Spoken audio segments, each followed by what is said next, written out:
नमस्कार, स्वागत है आपका न्यूज इंडिया में। मैं हूं आपके साथ उमंग मथुरा। भाई, ये बुलेटिन की शुरुआत करते हैं इस वक्त की प्रमुख खबरों के साथ। भीलवाड़ा के बांडल में कांग्रेस के दिग्गजों ने जनसभा में मोदी सरकार पर जमकर हमला बोला।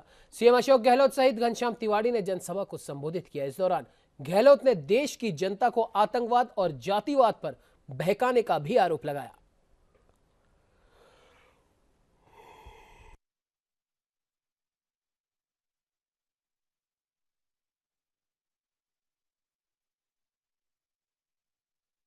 कहते 70 साल में क्या किया कांग्रेस ने, ये भी एक उनका जुमला है। 70 साल पहले बैठे धाम क्या था, डूंगरपुर क्या था, राजस्थान क्या था, देश क्या था, सबको मालूम है। जहाँ सुई नहीं बनती थी, पहने को कपड़े नहीं थे, स्कूलें नहीं थी गांव में, पीएचई सीएचई सेंटर नहीं थे, बिजली नहीं थी, बिजली लोग समझते नहीं थे बिजली होती क्या है। वहां से शुरुआत करके इस कांग्रेस की 70 साल के शासन में हम यहां तक पहुंचे हैं। आधुनिक भारत का निर्माण किया है तो कांग्रेस की शासन हुआ। पंडित नेहरू हो, इंदिरा गांधी हो, राजीव गांधी हो या हमारे कोई प्रधानमंत्री हो, लाल बहादुर शास्त्री जी ने जय जवान जय किसान की बात करी थी। तो मैं लंबी बात नहीं करना चाहता, राहुल जी को सुनेंगे। राहुल जी की अभी काफी आगे मीटिंग है। मैं आपको यही आह्वान करूंगा, ये कांग्रेस आपकी अपनी पार्टी है। अकाल सूखा पड़ा, 3 बार लगातार पड़ गया। जब आपने मुझे पहली बार मुख्यमंत्री बनाया तब हमने काम के बदले अनाज योजना शुरू करी, घर घर में गेहूं पहुंचा दिया। निजी काम खोलो, निजी कुंड बनाओ, कुआं बनाओ, कुछ भी करो, गेहूं ले जाओ। इतनी गेहूं की बोरी इकट्ठी होगी आपके घरों में रखने की जगह नहीं रहती। वो दिन भी आपने देखा होगा। इसलिए मैं कहना चाहूंगा कि कांग्रेस ने हमेशा आदिवासियों का ख्याल रखा है। राजीव गांधी प्रधानमंत्री बनते ही आपके बीच में डूंगरपुर आए थे, इसी जिले में आज हम बैठे हुए हैं। राजस्थान के बांसवाड़ा डूंगरपुर लोकसभा सीट पर चुनावी दंगल काफी दिलचस्प हो गया है। एक और बीजेपी प्रत्याशी है तो वहीं दूसरी ओर कांग्रेस प्रत्याशी के अलावा बीटीपी के प्रत्याशी भी चुनावी मैदान में उतरने से मामला त्रिकोणीय हो चला है। आइए देखते हैं इस पर हमारी ये विशेष रिपोर्ट। प्रदेश में कांग्रेस की पारंपरिक सीट रही बांसवाड़ा डूंगरपुर लोकसभा सीट पर बीजेपी की ओर से पूर्व राज्यसभा सदस्य और पूर्व मंत्री कनकमल कटारा चुनावी मैदान में हैं। तो वहीं कांग्रेस पार्टी ने 3 बार सांसद रहे पार्टी के राष्ट्रीय सचिव ताराचंद भगोरा पर फिर से विश्वास जताया है। दोनों ही पार्टियों ने अपने अपने कद्दावर नेता को भले ही चुनावी रण में उतार दिया हो, लेकिन भारतीय ट्राइबल पार्टी ने कांतिलाल रौत को मैदान में उतारकर चुनाव को त्रिकोणीय संघर्ष में तब्दील कर दिया है। बीटीपी ने राजस्थान के विधानसभा चुनाव में ट्राइबल क्षेत्र के जिलों में बीजेपी और कांग्रेस दोनों ही पार्टियों के पसीने छुड़ा दिए थे। आदिवासी क्षेत्र में बीजेपी की बढ़ती लोकप्रियता ने दोनों ही पार्टियों के प्रत्याशियों की चिंताएं बढ़ा दी हैं। उदयपुर संभाग के आदिवासी बाहुल्य जिलों में कई स्थानीय मुद्दे शामिल रहते हैं। मसलन कोई भी पार्टी विकास के कितने ही दावे इन क्षेत्रों में कर ले, लेकिन इनके रीति रिवाज से भोले भाले आदिवासियों को खिलवाड़ कतई पसंद नहीं है। बांसवाड़ा डूंगरपुर की सीट पर आदिवासियों का दबदबा है। बीजेपी और कांग्रेस पर आदिवासियों को उन्हें संविधान प्रदत्त अधिकारों से वंचित करने के आरोप लगे हैं। तो वहीं भाजपा ने आदिवासियों द्वारा वन अधिकार कानून के तहत पट्टे प्राप्त करने के लिए दिए गए आवेदनों को हटाने की साजिश की। तो वहीं कांग्रेस ने इस मामले पर चुप्पी साधे रखी। अब तक प्रत्याशी के हिसाब से यह सीट सुरक्षित मानी जाती है, लेकिन बीटीपी की ओर से ताल ठोकने से यह सीट बीजेपी और कांग्रेस प्रत्याशियों के लिए असुरक्षित होती नजर आ रही है। बहरहाल प्रदेश में 29 अप्रैल को पहले चरण में मतदान होंगे और चुनाव नतीजे आने के बाद ही सामने आएगा कि बांसवाड़ा डूंगरपुर सीट के त्रिकोणीय मुकाबले में बाजीगर बनकर कौन सामने आता है। न्यूज इंडिया के लिए मनीष दादीच की रिपोर्ट। बदायूं में गठबंधन प्रत्याशी धर्मेंद्र यादव ने बीजेपी पर आरोप लगाते हुए कहा कि मंत्री स्वामी प्रसाद मौर्य के अलावा अगर योगी आदित्यनाथ भी बदायूं आकर रुक जाएं तो मुझको कोई फर्क नहीं पड़ेगा। वहीं दूसरी ओर उन्होंने ये भी कहा कि जिस तरह गुंडई बीजेपी वाले कर रहे हैं, इस तरह की गुंडई बदायूं की जनता कभी बर्दाश्त नहीं करेगी। साथ ही यादव ने कहा कि जनता गुंडागर्दी का मुंह तोड़ जवाब देगी। आ चुके हैं जहाँ की मशीनें की खराब होने की शिकायत आई है। ठीक हुई है, मुझे तो नहीं समझ पा रहा हूँ। हम लोग तो लगातार कहते रहे पहले भी पार्टी तरफ से, अभी तक मैं समझता हूँ मेरे संज्ञान में खुद मेरे खुद के संज्ञान में लगभग 50 बूथ आ चुके हैं जहाँ की मशीनें की खराब होने की शिकायत आई है। कुछ एक की ठीक हुई है, मुझे तो नहीं समझ पा रहा हूँ क्या खराब होता है क्या सही कर लेते हैं वो लोग, लेकिन जनता में बहुत ज़बरदस्त उत्साह है। हालांकि प्रशासन के लोग हथकंडे से बाज नहीं आ रहे हैं। आज भी मंत्री जी स्वामी प्रसाद मौर्य जिनकी बेटी हमारे खिलाफ उम्मीदवार हैं, वो आवास विकास के मकान नंबर 230 में अभी रुके हुए हैं। रात को 12 बजे वो एक बीजेपी के बड़े नेता के घर में थे, पटेल के, और इस समय आवास विकास के मकान नंबर 230 जो एक पंजाबी परिवार का घर है, उसमें अगर आप मीडिया के लोग उचित समझें तो जाके जांच कर सकते हैं। हम लोग उत्तर प्रदेश के मैनपुरी में विकास नहीं होने पर ग्रामीणों ने मतदान का बहिष्कार किया है और प्रशासन के खिलाफ भी उन्होंने जमकर नारेबाजी की। ग्रामीणों का कहना है कि गांव में अभी तक कोई विकास कार्य नहीं हुआ और जब चुनाव नजदीक आते हैं तभी गांव की याद आती है। सामान्य लोकसभा चुनाव 2019 निर्वाचन क्षेत्र मैनपुरी के करहल से नगला जंगी में चुनाव का बहिष्कार किया है। ग्रामीणों ने 12 बजने को जा रहे, अभी तक यहां मतदान नहीं किया गया है। ग्रामीणों से बात की, उन्होंने बताया कि यहां पर जल भराव है गांव में, जिसके चलते यहां मतदान नहीं किया गया है। यहां पर पोलिंग पर बिल्कुल शांति व्यवस्था बनी हुई है, कोई भी ग्रामीण मतदान करने के लिए अभी तक नहीं आया है। हमारे मतदाता कर्मचारी इंतजार कर रहे हैं मतदाताओं का, लेकिन अभी तक एक भी मतदाता पोलिंग बूथ पर नहीं पहुंचा है। 12 बजने जा रहे, अभी तक यहां मतदान प्रारंभ नहीं हुआ है, जबकि लोकसभा मैनपुरी में अभी तक लगभग 20% मतदान पूर्ण हो चुका है। मैनपुरी से न्यूज इंडिया के लिए शिव ओमकार मिश्रा। दौसा में लोकसभा चुनाव प्रचार में तेजी देखी गई। कांग्रेस प्रत्याशी ने अपने प्रचार को गति देते हुए आज दौसा विधानसभा के दर्जनों गांवों में जनसंपर्क किया। इस दौरान कांग्रेस प्रत्याशी सविता मीणा ने लोगों से कांग्रेस के पक्ष में मतदान करने की अपील की, जहां पर लोगों ने मीणा का जगह जगह शॉल उड़ाकर स्वागत किया। इस मौके पर प्रत्याशी के साथ दौसा विधायक मुरारीलाल मीणा, प्रधान डीसी बैरवा सहित सैकड़ों समर्थक भी मौजूद रहे।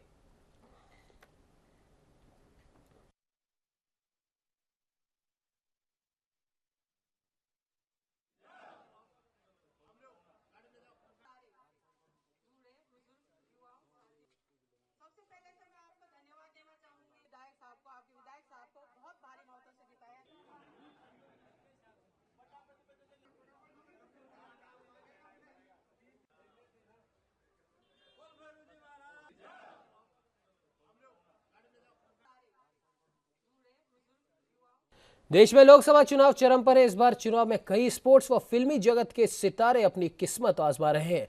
बीजेपी से राज्यवर्धन सिंह राठौड़ व पूर्व क्रिकेटर गौतम गंभीर हैं, तो वहीं कांग्रेस की तरफ से कॉमनवेल्थ गेम्स में डिस्कस थ्रो इवेंट में गोल्ड मेडल जीत चुकी कृष्णा पूनिया व ओलंपिक पद विजेता बॉक्सर विजेंद्र सिंह चुनावी मैदान में अपनी किस्मत आजमा रहे हैं।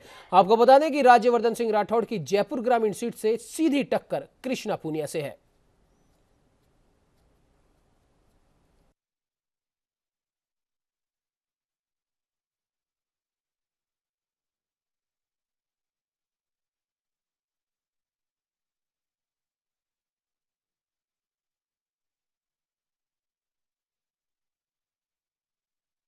बड़ी खबर आ रही है हमारे पास चिरू से।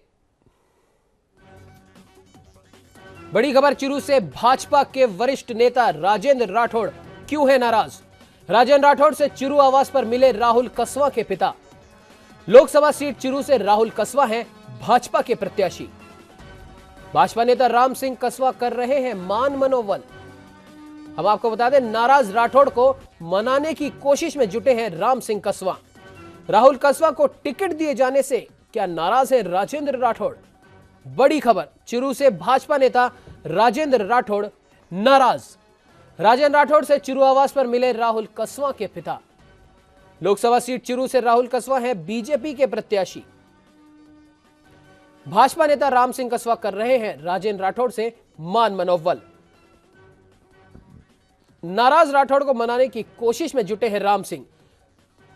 राहुल कसवा को टिकट दिए जाने से नाराज है राजेंद्र राठौड़। इस खबर पे हमारे साथ हमारे संवाददाता मनीष दादीच फोन लाइन पे जुड़े हैं। जी मनीष, आखिर क्या प्रमुख वजह है राजेंद्र राठौड़ के नाराजगी की, क्योंकि वो तो भाजपा के बहुत ही एक जिम्मेदार कार्यकर्ता है और भाजपा के लिए उन्होंने अपना सर्वस्व लगा रखा है। बीजेपी की सेवा में एक मजबूत कार्यकर्ता भी कहलाए जाते हैं और कहीं ना कहीं पूर्व मुख्यमंत्री वसुंधरा राजे के बाद अगर किसी का नाम लिया जाता है तो उसमें राजेंद्र राठौड़ का नाम सबसे पहले आता है। तो ऐसे में लोकसभा चुनावों में उनकी नाराजगी का क्या कुछ कारण है? देखिए उमंग, बताना चाहूंगा कि निश्चित तौर पर जैसा कि आपने कहा, पूर्व मुख्यमंत्री वसुंधरा राजे के बाद में राजेंद्र राठौड़ की करीबी बहुत ज्यादा थी। वसुंधरा राजे के काफी करीब माने जाते हैं राजेंद्र राठौड़, और साथ ही साथ में यूनुस खान। ये दो ऐसे चेहरे हैं जो पूर्व मुख्यमंत्री वसुंधरा राजे के काफी करीबी थे, नजदीकी थे। लेकिन इस तरीके से हम बात करें कि जो अभी इस समय लोकसभा चुनाव हुए हैं, विधानसभा चुनाव में पूरा एक फ्री हैंड दिया गया था उस समय पूर्व मुख्यमंत्री वसुंधरा राजे को। लेकिन लोकसभा चुनाव में कहीं ना कहीं पर जो पूरा दारोमदार है वो प्रधानमंत्री नरेंद्र मोदी के चेहरे पर है। तो कहीं ना कहीं पर यहाँ जो भारतीय जनता पार्टी है, इसमें भी दो खेमे बटे नजर आ रहे हैं। एक वो है जो संघ लोबी का है और दूसरा वो खेमा है जो राज्य लोबी का है। तो निश्चित रूप से यहाँ पर जो टिकट बंटवारा हुआ है उसमें संघ लोबी का भी पूरी एक दाव चला है। जो संघ लोबी है जो सीधी चहेती है नरेंद्र मोदी की, अमित शाह की, तो वहीं पर जो वसुंधरा राजे की लोबी हैं, ये लोबी हैं, इनके भी 2-3 टिकट हैं जो इनको नाराज ना हो सके। वसुंधरा राजे या वसुंधरा राजे की कोर टीम के जो इनके जो मेंबर हैं वो नाराज ना हो सके, उनको भी टिकट दिया गया है। वहीं सबसे पहले मैं बात करना चाहूंगा, आपको बताना चाहूंगा, दौसा की जो सबसे बड़ी सीट थी, दौसा की सीट पर भारतीय जनता पार्टी का आखिरी तक भी एक दांवपेच फंसा रहा था। बीजेपी के तमाम बड़े नेता, आला कमान है, वो भी इस मुद्दे को नहीं सुलझा पाया था। एक और जहां पर कांग्रेस ने अपनी सभी सीटों पर 25 सीटों पर उम्मीदवार अपने घोषित कर दिए, वहीं भारतीय जनता पार्टी ने भी 25 लोकसभा सीटों में से 24 पर अपने उम्मीदवार उतारे, माफी चाहूंगा 23 पर लोकसभा उम्मीदवार उतारे अपने। एक सीट इन्होंने जो हनुमान बेनीवाल की पार्टी है आरएल की, उससे गठबंधन किया है, उस पर हनुमान बेनीवाल नागौर सीट से चुनाव लड़ रहे हैं। वहीं पर दौसा सीट एक बाकी रही थी। काफी मशक्कत के बाद में दौसा सीट से एक बीच का रास्ता निकाला गया और जसकौर मीणा को टिकट दिया गया। यहाँ पर जो हुडला है ओम प्रकाश हुडला राजे खेमे के माने जाते हैं। वहीं पर ओम प्रकाश हुडला टिकट की दावेदारी कर रहे थे, तो उनकी खिलाफत कर रहे थे संघ खेमे के किरोड़ी लाल मीणा। तो निश्चित रूप से ये तो एक मैंने दौसा का आपको उदाहरण दिया है। ठीक उसी तरह का उदाहरण सामने आता है चूरू का। चूरू से खुद राजेंद्र राठौड़ नहीं चाहते थे कि यहाँ से राहुल कसवा को टिकट दिया जाए, लेकिन कहीं ना कहीं पर यहाँ पर जो बीजेपी का आला कमान है, वो बीजेपी आला कमान देना चाहता था टिकट इनको, राहुल कसवा को। तो इसी को लेकर के एक नाराजगी है जो साफ तौर पर जाहिर की थी राजेंद्र राठौड़ ने। और राजेंद्र राठौड़ से जब भी हमने सवाल किया उनसे आपकी क्यों नाराजगी रह रही है, तो उन्होंने कोई खुलकर के बात नहीं बताई। लेकिन उनका यही था कि पार्टी के साथ वो बने हुए हैं, लेकिन कहीं ना कहीं पर पार्टी के साथ होने के बाद में जो नाराजगी देखी गई थी, उसी के मद्देनजर आज राहुल कसवा के जो पिता है राम सिंह कसवा, उन्होंने राजेंद्र सिंह राठौड़ के आवास पे जाकर के उनसे मुलाकात की थी और उनको भी मनाने की कोशिश की थी, ताकि भारतीय जनता पार्टी के लिए और राहुल कसवा के लिए राजेंद्र सिंह राठौड़ हैं जो वोट मांग सके, लोगों के बीच उनके लिए वोट मांग सके।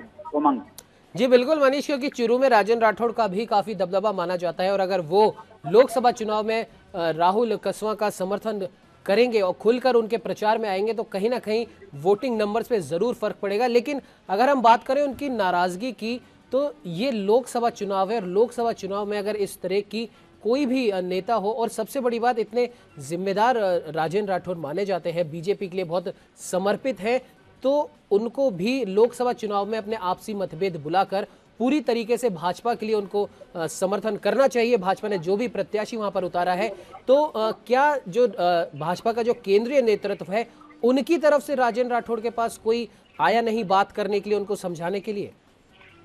तो मैं बताना चाहूंगा कि इस राजनीति की पहली फितरत ही ये रहती है कि जब अगर कोई नेता जब तक नाराज ना हो और उसको मान मनोबल ना की जाए तो वो नेता नहीं कहला सकता है। तो उनको एक पावर भी दिखाना होता है अपना। और जिस तरीके से बातें हम करें राजेंद्र राठौड़ की, तो राजेंद्र राठौड़ है ये बीजेपी के आला कमान से बिल्कुल भी नाराज नहीं है, खुद मोदी के प्रशंसक रहे हैं, वसुंधरा राजे के करीबी हैं, तो इनकी बीजेपी आला कमान से कोई नाराजगी नहीं है। लेकिन कहीं ना कहीं पर राहुल कसवा को लेकर के इनके मन में कोई किसी बात को लेकर के एक नहीं, तो मनीष चीज को लेकर के जिस प्रकार से आप कह रहे हैं कि बीजेपी आला कमान से नाराजगी नहीं है, तो टिकट तो बीजेपी आला कमान ने ही दिया है। जी निश्चित तौर पर टिकट तो बीजेपी आला कमान ने ही दिया और आला कमान ने जो कुछ सोच समझ करके यहाँ से टिकट दिया है। और आपने देखा भी होगा कि बीजेपी आला कमान ने लगभग जितनी 25 जो सीटें थी उनमें से ज्यादातर जो वर्तमान सांसद है उन्हीं पर भारतीय जनता पार्टी ने फिर से दाव खेला है। चाहे वो जयपुर ग्रामीण सीट हो, चाहे वो जयपुर शहर की सीट हो, या फिर वो कोई सी भी सीट हो, अजमेर की सीट हो। तो आप देख सकते हैं यहाँ पर जितनी भी तमाम जो सीटें थी इन पर फिर से बीजेपी के आला कमान ने वर्तमान सांसदों पर एक तरह से दाव खेला है। तो निश्चित रूप से अमित शाह की भी कोई स्ट्रेटजी रही होगी, यहाँ पर प्रधानमंत्री नरेंद्र मोदी की भी कोई ना कोई एक रणनीति रही होगी कि वर्तमान सांसदों पर फिर से दाव खेला जाए और ज्यादा से ज्यादा सीटें यहाँ से निकाली जा सके। और जो चूरू का सवाल है, तो चूरू पर भी है यहाँ पर कि राहुल कसवा को जो है बीजेपी ने बड़ी सोच समझ करके ही एक ये बीच का रास्ता निकाला है, इनको टिकट दिया है।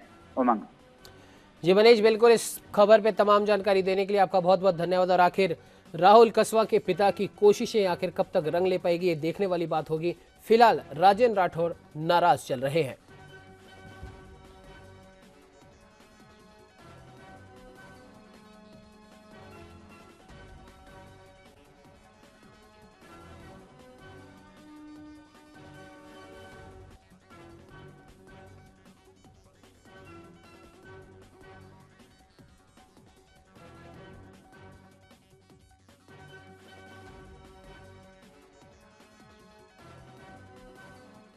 उत्तर प्रदेश में पूर्व की अखिलेश सरकार के ड्रीम प्रोजेक्ट के पास कूड़ा होने के बाद लोगों ने जमकर हंगामा किया।